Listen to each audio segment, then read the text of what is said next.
खुश होता है। इस सृष्टि की रचना में अहम भूमिका निभाने के लिए ईश्वर के भेजे हुए पति पत्नी को जब एक दूसरे के प्यार का साक्षात्कार होता है तब ईश्वर खुश होता है।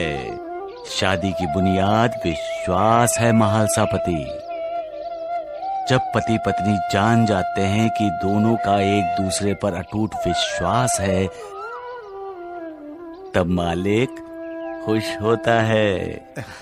पति पत्नी के बीच जो भी गलतफहमियां होती हैं, जब वो सब गलतफहमियां दूर हो जाती हैं तब मालिक को खुशी होती है। और जब मालिक खुश होता है तो ये दुनिया खुश होती है।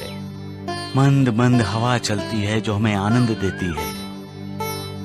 फूल खिलते हैं, पेड़ पौधे डोलते हैं, पंछी किलबिलाते हुए यहाँ से वहां, वहां से यहाँ उड़ाने भरते रहते हैं। समुंदर में लहरें नाचती हैं, आकाश खुश होकर बादलों का जामा पहन लेता है।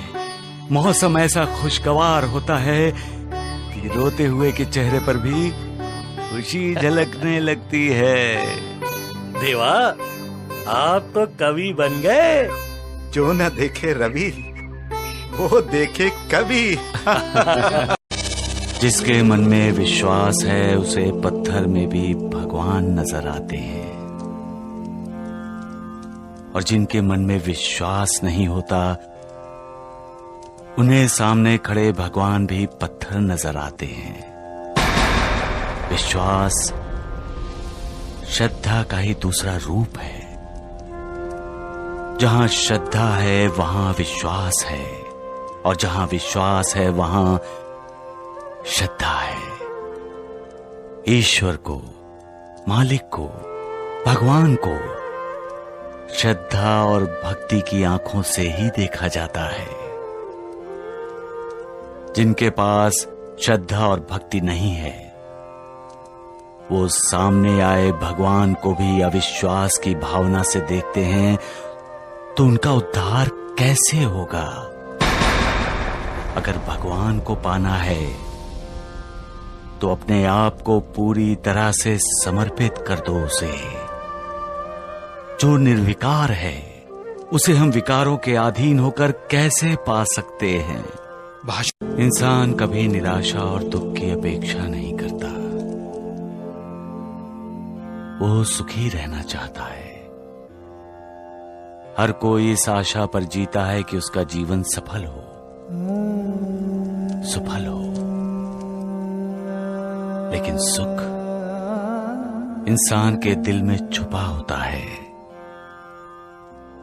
सुख इंसान की संतुष्टि पर निर्भर होता है।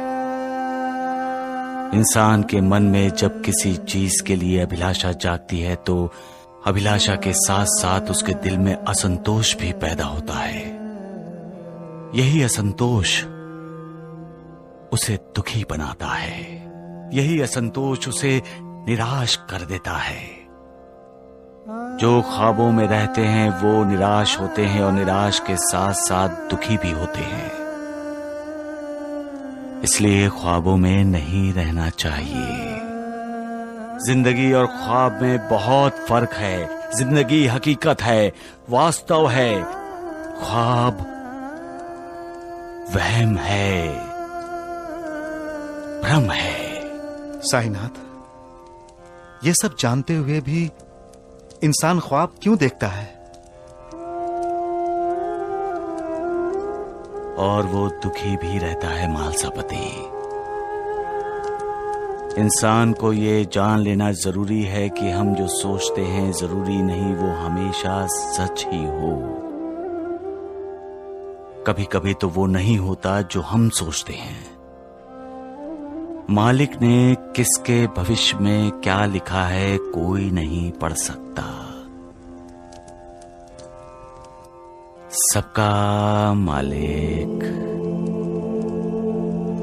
एक। भाग्य का खेल बड़ा विचित्र होता है मालसापति। एक दिन में राजा को रंक और रंक को राजा बना देता है। भाग्य से बड़ा कोई नहीं। लेकिन देवा, आज आप बात बात पर हंस क्यों रहे हैं?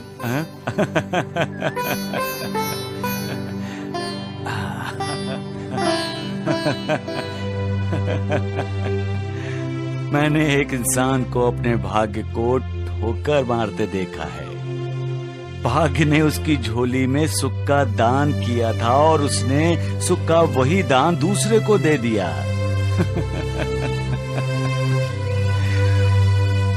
जब दुख पलड़े में आता है तो इंसान अपने आप को बदनसीब क्यों कहता है?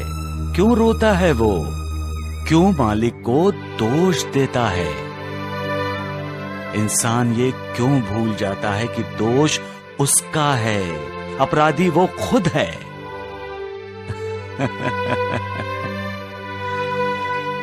इसलिए कहता हूं, श्रद्धा और विश्वास से मालिक की भक्ति करनी चाहिए, उस पर पूरा भरोसा करना चाहिए। इंसान के कमजोर मन को भक्ति सशक्त बनाती है और सशक्त मन कभी दुविधा में नहीं पड़ता, कभी मालिक पर अविश्वास नहीं रखता, और तब इंसान अपने भाग्य को ठोकर भी नहीं मारता। सबका मालिक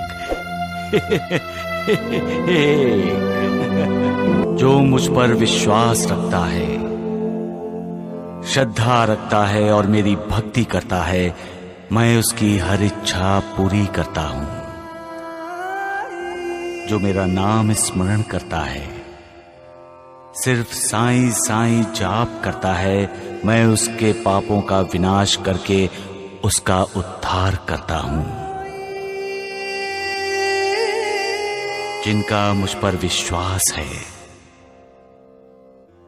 मैं सदैव उनके साथ रहता हूं, उनका साथ देता हूं। सबका मालिक